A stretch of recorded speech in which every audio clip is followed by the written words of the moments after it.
Welcome to the program. I'm Ji-won Lee.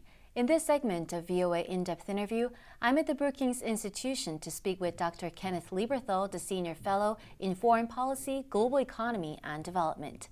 We'll discuss Washington's policy toward East Asia during President Barack Obama's second term in office.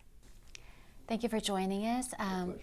Let's begin with the dynamics between the three countries, China, Korea, and Japan, after the leadership changes in recent months. Is it positive, negative, too early to tell? What's your verdict? I think it's clearly too early to tell. In each country, we still have the governments being put in place. The national leaders, I think, are still figuring out what balance they want to have in their policies. Each of the countries has recognized that with an election coming up or succession coming up in the other country, is not a good time to get some things done. They have to wait until the new government is in place. And in fact, in China, the new government isn't fully in place until mid-March. So I think it's still a little early to tell how this will work out. What do you anticipate in terms of the dynamics? I actually think we're in for a fairly difficult period, especially between China and Japan. I think this issue around the Diaoyu or Senkaku Islands is one that is extremely dangerous at this point. There are a lot of boats in the water near each other without any agreed upon rules of the road. Increasingly there are planes in the air that are being scrambled to keep track of each other. The radar jamming has begun, so there's a gradual escalation taking place. What I fear here is not a purposeful clash. I think both sides want to avoid that. What I fear is an accident that will cause a loss of life. Two fishing boats ram into each other and some people are killed. I think the capacity of each of these governments to control a crisis effectively is not very high at this point. So I really worry that something will happen that will change the nature of the issue and make it much more difficult to manage, and that can have very wide-ranging repercussions over time. Neither government has signaled that it is serious yet about de-escalating, and I think both governments need to think very carefully about that. Speaking of it, Japan is an island dispute with all three of its neighbors, China, like you mentioned, and South Korea and Russia. How is that going to affect Washington's policy toward the Asia Pacific? I don't think it's going to affect it in the sense of making us rethink the Japan alliance or anything like that. All of these disputes are in fact very long-standing. They have recently become more difficult. I suspect the Japan-South Korea dispute will not be resolved, but the tensions will be reduced, especially if Japan makes clear that it is not going to revisit the Konoe Statement on comfort women. I think that the visit to the disputed island, Dokdo or Takashima, whatever one wants to call it, by Lee Myung-bak was largely because he wanted to send a warning to Japan not to revisit their view on comfort women. My guess is the Abe government will decide to stick with the current position and not seek to change it, and I think that will at least calm down the emotion of this. Now let's move on to the Korean Peninsula. Now many experts say that the biggest challenge the President-elect Madame Park Geun-hye faces is North Korea.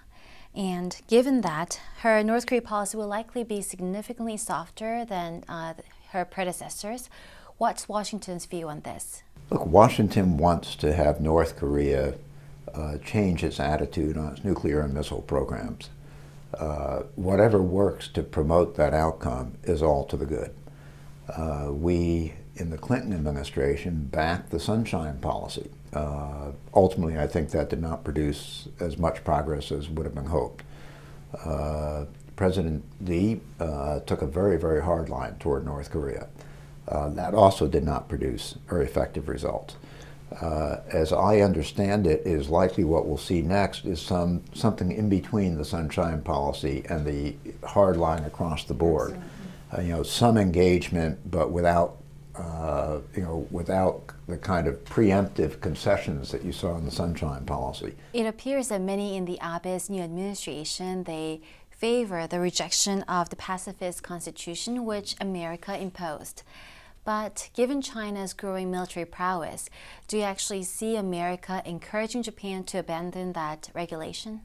I think that we want to see Japan play a more active role in defense issues around the region. And we have encouraged in the past Japan to play a more active role, for example, when we were fighting a war in Iraq or with a war in Afghanistan. Japan has been very limited in what it's been able to do because of Article 9 of its constitution.